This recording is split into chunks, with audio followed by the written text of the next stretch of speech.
जिज्ञान spiritual चॅनलवर आपले स्वागत आहे. ओम नमो भगवते वासुदेवाय. तुम्हाला माहीत आहे का, अधिक मासात ही कथा ऐकल्याने भाग्य बदलते. तर चला मग आज कथेला सुरुवात करूया. अध्याय 16. श्रीकृष्ण भक्ती, नामस्मरण आदींचे पुण्य. लक्ष्मीने विष्णूला विचारले, नाथ, काही लोकांना स्नान, उपोषणे इत्यादी कृत्ये करण्याचीही शक्ती नसते, तरीही त्यांना तेवढे फळ कोणत्या उपायाने मिळेल? कृपा करून जनकल्याणार्थ तुम्ही मला तो उपाय सांगावा. त्यावर विष्णू म्हणाला, तू रास्त प्रश्न विचारलास, आम्हाला आनंद झाला. हे पहा, ज्यांना नदीवर स्नान करणे, श्रीकृष्णाची मोठ्या प्रमाणावर पूजा करणे शक्य नसते, त्यांनी हरीचे नाम सतत घ्यावे. त्याने सर्व इच्छा पूर्ण होतात. कलियुगामध्ये हरी हरी, कृष्ण कृष्ण असे नाम घेणे फार पुण्यदायक आहे. 10,000 यज्ञांचे किंवा कोट्यवधी तीर्थस्नानांचे जे पुण्य असते, तेवढे पुण्य हरिनामाने मिळते. पुरुषोत्तम मासात तर त्याला विशेष महत्त्व आहे. हरिकीर्तन श्रवणाचे पुण्यही महान आहे. जे कृष्ण नामाची अवहेलना करतात त्यांना फार दुःख होते. हरिभक्तीची गोडी बालपणापासूनच लागावी. निस्योनीत जन्मलेल्या माणसांना देखील हरिनामाचा अधिकार आहे, तेही पवित्रच म्हणावे. हरिभक्त ज्या देशात राहतो तो देश वाईट असला तरी त्याच्यामुळे पवित्र मानला जातो.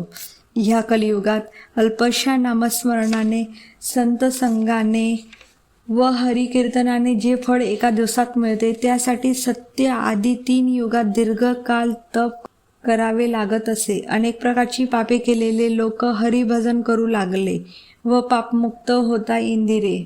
या कलियुगात अन्य खडतर तपांचा तेवढा उपयोग नाही जेवढा हरिनाम जपाचा होतो. ज्यांना जास्त सामर्थ्य नाही त्यांनी हरिनाम घ्यावे व अधिक मासाची सर्व व्रते केल्याचे पुण्य मिळवावे. केवळ हरिभक्तीने मनुष्य परमगती प्राप्त करतो, हे कलियुगाचे महत्त्व आहे. हरिनामाने सर्व तप पूर्ण होते. इंदिरे, दुसरे असे की मी व शिव यात भेद नाही. कोणाचेही नाम घेतले तरी फळ सारखेच असते. कमले, अन्नदानाचे पुण्यही फार आहे. एरवी सुद्धा अन्न हेच प्राण संजीवन असल्यामुळे अन्नाने लोकांची भूक भागविणे फार पुण्यकारक आहे. अधिक मासात नियम करून रोज अन्नदान करावे. तसेच अधिक मासात जे उपवास करतात त्याचे मनोरथ पूर्ण होतात. संपूर्ण महिना रोज उपवासाचे पदार्थच खाणे हा पूर्णोपवास. 1 दिवसाआड एक असे उपवास करणे हा एक उपवासाचा प्रकार.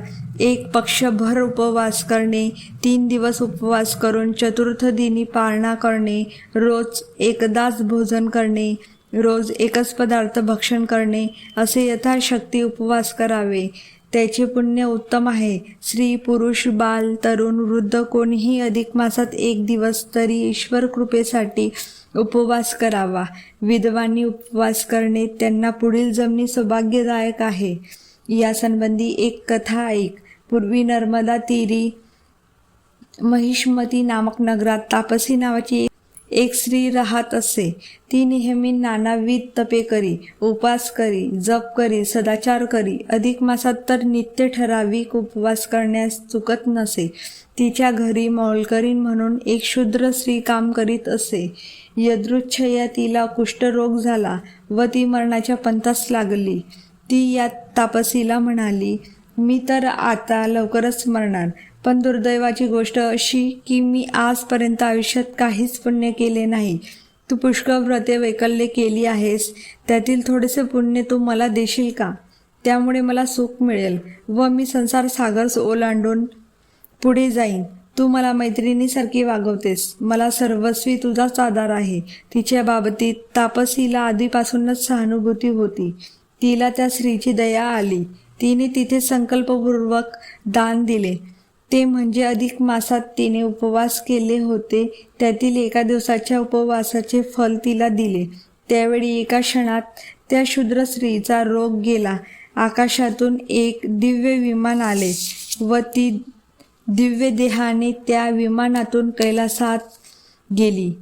तेथे दिव्य भोग भोगून ती चंद्रेश्वरी देवतेचा जन्म काशी येथे निवासास आली. चंद्रेश्वरीचे मंदिर काशीत आहे व तिची नित्यपूजा होत असते. विष्णू म्हणाला, अधिक मासात फक्त 1 दिवस उपवास केला, त्याचे फल एवढे मिळाले. हे इंदिरे, म्हणूनच सुज्ञ माणसांनी अधिक मासात उपोषण करावे. त्यावर लक्ष्मीने त्याला आणखी काही प्रश्न विचारले. ते पुढील अध्यायात दिले आहेत. अधिक मास महात्म्य अध्याय 16 समाप्तम. ही अधिक मासाची कथा तुम्हाला आवडली असेल तर लाईक, शेअर आणि सबस्क्राईब नक्की करा. जर तुम्ही ही कथा दुसऱ्यांना शेअर केली व त्यांनी ही कथा ऐकली त्याचेही पुण्य तुम्हाला मिळेल. ओम नमो भगवते वासुदेवाय. ओम नमो भगवते वासुदेवाय.